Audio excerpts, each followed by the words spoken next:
प्रिय दर्शक बंधुओं, एक बार फिर आपका स्वागत है आपके अपने चैनल स्केयर स्क्वाड में। आज हम आपको एक और अनोखी कथा सुनाएंगे, पर आगे बढ़ने से पहले मैं आपको बताना चाहूंगा कि गरुड़ पुराण में भी कहा गया है, कोई बात हो या कथा बीच में छोड़ने पर वो उसका पाप का भागीदारी बन जाता है। तो वीडियो को अंत तक देखें। तो शुरू करते हैं आज की कथा को। सर्दियों की सुबह दिल्ली के भीड़ भाड़ वाले ऑफिस में पत्रकार रवि मेहरा अपनी टेबल पर बैठा हुआ था। उसकी नजर डेस्क पर पड़े एक गुमनाम पत्र पर पड़ी। पत्र में लिखा था, शांतिपुर गांव में हर 7 साल बाद एक रहस्यमयी घटना होती है। इस बार भी वही समय करीब है। अगर तुम्हें सच्चाई जानने का साहस है तो वहां आओ। पत्र ने रवि की जिज्ञासा को बढ़ा दिया। वो रहस्यों को उजागर करने के लिए जाना जाता था और ये कहानी उसकी खोजी पत्रकारिता के लिए परफेक्ट थी। शांतिपुर गांव उत्तर भारत के एक दूर दराज इलाके में बसा हुआ था। वहां पहुंचने के लिए रवि को पहले बस से लंबा सफर करना पड़ा और फिर पहाड़ों के बीच कच्चे रास्तों से गुजरते हुए गांव पहुंचना पड़ा। गांव पहुंचते ही उसने महसूस किया कि वहां एक अजीब सी खामोशी छाई हुई थी। गांव के लोग डरे में से लग रहे थे। जैसे ही रवि ने कुछ लोगों से बात करने की कोशिश की, उन्होंने जल्दी से मुंह फेर लिया। केवल एक बूढ़ा व्यक्ति जिसका नाम पंडित रामदास था, रवि को ध्यान से देख रहा था। तुम यहां क्या करने आए हो बेटे? रामदास ने गहरी आवाज में पूछा। मैं ये जानने आया हूं कि हर 7 साल में इस गांव के लोग कहां गायब हो जाते हैं। क्या आप कुछ जानते हैं? रवि ने सवाल किया। रामदास की आंखों में एक अजीब सा दर्द उभरा। उन्होंने धीमे स्वर में कहा, यह जगह श्रापित है, लेकिन अगर तुम सच्चाई जानने के लिए तैयार हो तो तुम्हें हिम्मत रखनी होगी। रात को रवि गांव में घूमने निकला। वो एक पुराने खंडहर के पास पहुंचा, जहां हवा में अजीब सी गंध और सन्नाटा था। उसे वहां एक रहस्यमयी परछाई दिखी, जो पलक झपकते ही गायब हो गई। रवि को एहसास हो गया कि ये गांव सच में किसी बड़े रहस्य को छिपाए हुए है। रवि तय करता है कि वो अगले दिन पंडित रामदास से गांव की पूरी कहानी सुनेगा और इस रहस्य से पर्दा उठाने के लिए हर संभव कोशिश करेगा। अगली सुबह रवि ने पंडित रामदास से मिलने का फैसला किया। वो गांव के सबसे पुराने और एकमात्र पक्के घर में पहुंचा, जहां रामदास रहते थे। दरवाजे के पास एक छोटा सा तुलसी का पौधा और अंदर दीवारों पर पुरानी तस्वीरें लगी थी। रामदास ने रवि को अंदर बुलाया।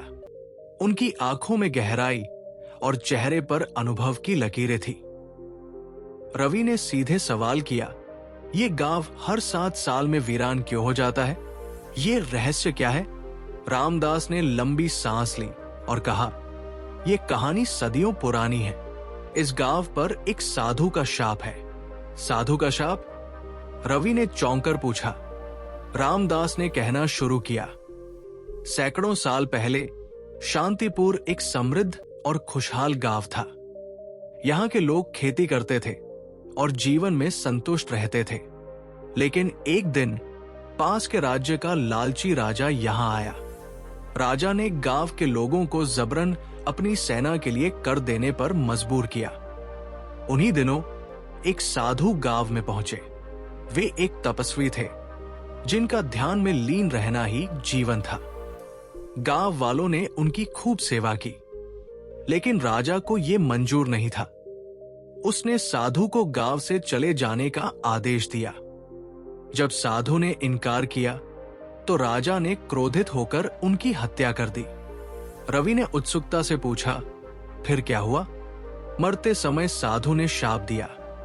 रामदास ने गहरी आवाज में कहा, यह गांव हमेशा के लिए भय और अंधकार का घर बन जाएगा। हर 7 साल बाद इस गांव के लोग गायब हो जाएंगे, जब तक उनके पापों का प्रायश्चित नहीं होगा। रवि चुपचाप सुनता रहा। रामदास ने आगे कहा, गांव के लोग तब से इस डर के साए में जी रहे हैं। हम नहीं जानते कि इस शाप को कैसे रोका जाए। क्या इस श्राप को तोड़ने का कोई तरीका है? रवि ने पूछा। रामदास ने कहा, एक तरीका हो सकता है। पुराने मंदिर में एक शिलालेख है जो शायद इसका उत्तर दे, लेकिन उस मंदिर के पास जाने की हिम्मत कोई नहीं करता। वहां पर एक रहस्यमयी शक्ति है जो किसी को पास नहीं आने देती। रवि ने तय किया कि वो उस मंदिर में जाएगा और शिलालेख को पढ़ने की कोशिश करेगा। नीलम, गांव की एक साहसी युवती, ने उसकी मदद करने की पेशकश की। अगली सुबह रवि और नीलम गांव के बाहरी इलाके में बने प्राचीन मंदिर की ओर चल पड़े। ये मंदिर घने जंगलों के बीच स्थित था और गांव के लोग इसे भय का स्थान कहते थे। रास्ते भर नीलम ने रवि को चेतावनी दी, यहां जो भी गया है वो या तो वापस नहीं लौटा या उसकी हालत बुरी हो गई। रवि, जो जिज्ञासा और साहस से भरा था, ने कहा, अगर हम इस रहस्य को सुलझाना चाहते हैं तो हमें जोखिम उठाना होगा। मंदिर के पास पहुंचते ही हवा अचानक ठंडी हो गई। रवि और नीलम ने देखा कि मंदिर के पत्थर काई से ढके हुए थे और दरवाजे पर अजीब आकृतियां उकेरी गई थी। ये जगह किसी अजनबी ऊर्जा से भरी हुई लग रही थी। जैसे ही वे अंदर गए, उन्हें एक लंबा गलियारा दिखा जिसके दोनों ओर पुरानी मूर्तियां थी। हर मूर्ति की आंखें उन्हें घूरती हुई सी महसूस हो रही थी। रवि ने दीवारों का मुआयना किया और एक जगह अजीब सा उभार देखा। उसने उसे छुआ तो दीवार की दरारें चमकने लगी। नीलम ने डरते हुए कहा, यह जगह हमें चेतावनी दे रही है, हमें रुक जाना चाहिए। लेकिन रवि ने हिम्मत नहीं हारी और उभार को दबाया। दीवार पर एक गुप्त दरवाजा खुल गया। दरवाजे के पीछे एक संकरी सीढ़ी नीचे जा रही थी। रवि और नीलम नीचे उतरे। वहां एक बड़ा भूमिगत कक्ष था। कक्ष के बीचों बीच एक पुरानी पत्थर की मेज थी जिस पर शिलालेख खुदा हुआ था। शिलालेख में लिखा था, यह शाप तभी समाप्त होगा जब गांव वाले साधु की आत्मा को शांति देंगे। उन्हें एकजुट होकर प्राचीन अनुष्ठान करना होगा और यह केवल पूर्णिमा की रात को ही संभव है। नीलम ने पढ़ते हुए कहा, लेकिन ये अनुष्ठान कैसे करेंगे? हमें क्या करना होगा? रवि ने जवाब दिया, हमें इस पर काम करना होगा। अगर गांव वाले साथ दें तो हम इसे कर सकते हैं। जैसे ही वे कक्ष से बाहर निकलने लगे, उन्हें महसूस हुआ कि कोई उनका पीछा कर रहा है। एक काली परछाई उनके पीछे चल रही थी। परछाई का आकार विकराल था और उसकी मौजूदगी से कक्ष का तापमान गिरने लगा।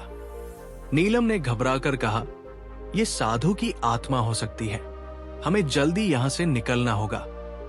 रवि ने उसकी बात मानी और वे तेजी से बाहर की ओर भागे। मंदिर से बाहर निकलने के बाद रवि और नीलम ने तय किया कि अब वे गांव के लोगों को इस अनुष्ठान के लिए राजी करेंगे। ये उनका आखिरी मौका था, क्योंकि पूर्णिमा की रात बस 2 दिन दूर थी। मंदिर से लौटने के बाद रवि और नीलम गांव के चौराहे पर पहुंचे। वहां कुछ लोग पहले से ही बैठे थे जो डर और आशंका में डूबे हुए थे। रवि ने गांव वालों को शिलालेख में लिखी बात समझाई। अगर हम इस श्राप को हमेशा के लिए खत्म करना चाहते हैं तो हमें एकजुट होकर अनुष्ठान करना होगा। पूर्णिमा की रात हमारे पास आखिरी मौका है, रवि ने दृढ़ता से कहा। गांव के ज्यादातर लोग डर गए। एक बुजुर्ग बोला, हम साधु की आत्मा को परेशान नहीं करना चाहते। पिछले 7 सालों में हमने जो देखा है वो बहुत भयानक था। नीलम ने हस्तक्षेप किया, अगर हम एकजुट होकर इस श्राप का सामना नहीं करेंगे तो ये सिलसिला कभी खत्म नहीं होगा। धीरे धीरे कुछ लोग तैयार हुए। पंडित रामदास ने भी सहमति जताई और कहा, मैं इस अनुष्ठान की विधि जानता हूं। ये कठिन होगा लेकिन संभव है। गांव के लोग धीरे धीरे तैयारी में जुट गए। मंदिर के लिए आवश्यक पूजा सामग्री लाई गई। गांव के युवा जंगल से लकड़ियां और जड़ी बूटियां लाने गए। महिलाएं अनुष्ठान के लिए प्रसाद और दीप तैयार करने लगी। रवि और नीलम ने इस दौरान गांव वालों को संगठित रखा। जैसे जैसे पूर्णिमा की रात करीब आ रही थी, अजीब घटनाएं होने लगी। रात के समय हवा में अजीब सी फुसफुसाहट सुनाई देती थी। कई लोगों ने अपने सपनों में विकराल परछाई देखी। एक किसान ने दावा किया कि उसने मंदिर के पास साधु की छाया देखी। रवि ने गांव वालों को हिम्मत दी, ये डरने का समय नहीं है, ये घटनाएं हमें डरा नहीं सकती। अगर हम डरे तो ये श्राप हमेशा के लिए रहेगा। जब आखिरकार पूर्णिमा की रात आई, गांव के लोग मंदिर के पास इकट्ठा हुए। नीलम ने कहा, यह हमारी एकता की परीक्षा है, हम सफल होंगे। सभी गांव वाले मंदिर में प्रवेश करते हैं। हवा में तनाव महसूस होता है और अनुष्ठान शुरू होने ही वाला है। हर किसी के मन में डर और उम्मीद दोनों थी। पूर्णिमा की रात का समय, मंदिर के अंदर एक भयानक सन्नाटा था, जिसे कभी कभी हवा के झोंकों और अजीब सी फुसफुसाहटों से तोड़ा जा रहा था। गांव के लोग पंडित रामदास के चारों ओर जमा थे। सभी के चेहरे पर डर और उम्मीद की झलक थी। पंडित रामदास ने दीप जलाए और मंत्रोच्चार शुरू किया। उन्होंने गांव वालों से कहा, अनुष्ठान तभी सफल होगा जब सभी मिलकर साधु की आत्मा से क्षमा मांगेंगे। ये साधारण पूजा नहीं, बल्कि हमारी सामूहिक प्रार्थना है। जैसे ही मंत्रोच्चार तेज हुआ, मंदिर का वातावरण बदलने लगा। हवा भारी हो गई और दरवाजे अचानक अपने आप बंद हो गए। मंदिर के बीचों बीच एक काली परछाई बननी शुरू हुई। धीरे धीरे ये विकराल रूप लेती गई। ये परछाई साधु की आत्मा की थी, जिसकी आंखों से क्रोध और पीड़ा झलक रही थी। परछाई ने गूंजती हुई आवाज में कहा, तुम सबने वर्षों तक मेरे श्राप को सहा, फिर अब क्यों मुझे बुलाया है? गांव वाले डर के मारे कांपने लगे। नीलम ने हिम्मत जुटाकर कहा, हम तुम्हारे श्राप का अंत चाहते हैं। हमने तुम्हारे साथ हुए अन्याय को समझा है और हम सब उससे क्षमा मांगते हैं। रवि ने भी आगे बढ़कर कहा, ये गांव अब तुम्हारे क्रोध से मुक्त होना चाहता है। हम एकजुट होकर तुम्हारी आत्मा को शांति देना चाहते हैं। परछाई ने गुस्से में कहा, क्षमा मांगना इतना आसान नहीं। क्या तुम सच में इस गांव को बदलने का साहस रखते हो? क्या तुम एकता और सच्चाई के साथ जीने का वादा कर सकते हो?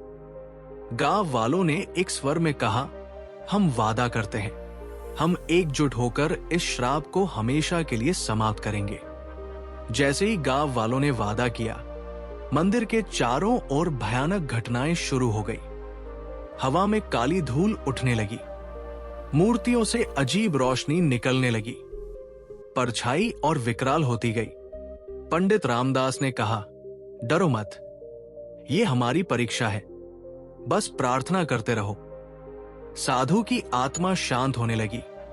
गांव वालों की सामूहिक प्रार्थना और रवि नीलम के साहस ने परछाई के क्रोध को कम करना शुरू कर दिया। साधु की आत्मा की गूंजती आवाज आई, तुम्हारी एकता ने मेरा क्रोध शांत कर दिया है। अब मैं इस श्राप को समाप्त करता हूं। आत्मा धीरे धीरे शांत होकर रोशनी में बदल गई और मंदिर से गायब हो गई। मंदिर में सन्नाटा छा गया। पहली बार गांव वालों ने राहत की सांस ली। श्राप समाप्त हो चुका था, लेकिन उनके संघर्ष की आखिरी परीक्षा अभी बाकी थी। साधु की आत्मा के गायब होने के बाद मंदिर में गहरी खामोशी छाई हुई थी। लेकिन रवि के मन में एक सवाल था, क्या श्राप सच में समाप्त हो चुका है? गांव वालों के चेहरे पर राहत और थकावट थी, लेकिन अभी भी एक अनजाना डर उनके दिलों में था। पंडित रामदास ने कहा, श्राप का अंत हो चुका है, लेकिन हमें पूरी रात जागकर प्रार्थना करनी होगी। केवल सुबह का सूरज इस बात की पुष्टि करेगा कि ये गांव अब सुरक्षित है। गांव वाले सहमत हुए। वे मंदिर से बाहर आए और गांव की चौपाल पर इकट्ठा हो गए। सभी ने सामूहिक रूप से दीप जलाए और भजन गाने लगे। रात के बीच अजीब घटनाएं फिर से शुरू होने लगी। हवा में एक बार फिर वही फुसफुसाहट सुनाई दी। पेड़ की शाखाएं खुद ब खुद हिलने लगी। गांव के एक किनारे पर अचानक आग की लपटें दिखाई दी। रवि और नीलम ने इन घटनाओं को नजरअंदाज नहीं किया। वे तुरंत आग की ओर भागे। वहां जाकर उन्होंने देखा कि ये आग किसी प्राकृतिक कारण से नहीं लगी थी। ऐसा लग रहा था जैसे कोई अदृश्य शक्ति उन्हें डराने की कोशिश कर रही हो। गांव के कुछ लोग फिर से डर गए और भागने की कोशिश करने लगे। हम यहां और नहीं रुक सकते, ये श्राप अभी खत्म नहीं हुआ, एक व्यक्ति चिल्लाया। नीलम ने साहस दिखाते हुए कहा, अगर हम अब डर गए तो हमारी एकता टूट जाएगी और ये श्राप कभी खत्म नहीं होगा। हमें डटे रहना होगा। रवि ने गांव वालों को समझाते हुए कहा, ये साधु की आत्मा नहीं है, बल्कि हमारे डर की परीक्षा है। अगर हम डर को जीत लें तो ये गांव हमेशा के लिए सुरक्षित हो जाएगा। गांव के लोग पंडित रामदास के नेतृत्व में अंतिम प्रार्थना के लिए जुट गए। पूरी रात उन्होंने एक साथ बैठकर भजन और मंत्रोच्चार किया। चारों ओर के डरावने संकेत धीरे धीरे कम होने लगे। जैसे ही सुबह की पहली किरण गांव पर पड़ी, हवा में शांति महसूस होने लगी। हर कोई ठंडी हवा के झोंकों को महसूस कर सकता था, जो किसी आशीर्वाद की तरह लग रही थी। पंडित रामदास ने कहा, श्राप का अंत हो चुका है, अब ये गांव हमेशा के लिए मुक्त है। गांव वालों की खुशी का ठिकाना नहीं रहा। उन्होंने रवि और नीलम को धन्यवाद दिया। पहली बार शांतिपुर गांव में डर के बिना सुबह हुई थी। गांव में एक नई सुबह का आगमन हुआ था। सूरज की रोशनी हर कोने में फैल रही थी और हवा में ताजगी थी। पिछले 7 वर्षों का डर और अंधकार अब समाप्त हो चुका था। गांव वाले अब पहले से कहीं अधिक एकजुट और साहसी थे। गांव में एक हलचल सी थी। लोग अपने घरों की मरम्मत करने लगे थे और पुराने खंडहरों में जीवन लौटने की प्रक्रिया शुरू हो चुकी थी। पर रामदास ने गांव वालों से कहा, हमने जो डर अपने दिलों में पाला था, वो अब हमारी ताकत बन चुका है। हमें इस गांव को एक नई दिशा देनी होगी। रवि और नीलम गांव के लोगों के साथ मिलकर काम करने लगे। रवि ने गांव के बच्चों को नई शिक्षा देने का वादा किया और नीलम ने महिला सशक्तिकरण के लिए योजनाएं बनाई। रवि ने अपनी रिपोर्ट तैयार की और उसे शहर के प्रमुख समाचार पत्रों में भेजा। वो जानता था कि इस रहस्यमय घटना ने न केवल शांतिपुर के गांव को बदल दिया है, बल्कि ये पूरे देश के लिए एक गांव की कहानी है। रवि ने अपनी रिपोर्ट में लिखा, ये कहानी केवल एक गांव की नहीं है, बल्कि उस गांव के लोगों की है जिन्होंने डर और अंधविश्वास को अपने साहस और एकता से हराया। ये एक नई शुरुआत का प्रतीक है। गांव में एक नई उम्मीद की लहर थी। लोग अब एक दूसरे के साथ मिलकर काम करने में विश्वास रखते थे। एकता और साहस की भावना ने उन्हें जोड़े रखा। अब ये गांव न केवल एक रहस्य से मुक्त था, बल्कि ये एक प्रेरणा बन चुका था। नीलम ने कहा, अब ये गांव उस पुराने शाप से मुक्त हो चुका है। हम सब एक नई दिशा में आगे बढ़ेंगे और हमारा भविष्य उज्जवल होगा। रवि ने मुस्कुराते हुए कहा, सच्चाई और विश्वास की ताकत से इस गांव ने अंधकार को परास्त किया है। यही असली जीत है। कहानी का अंत इस संदेश के साथ होता है कि जब लोग एकजुट होते हैं तो वे किसी भी अंधकार और डर को हराकर नई शुरुआत कर सकते हैं। साहस, विश्वास और एकता ही सबसे बड़ी ताकत है।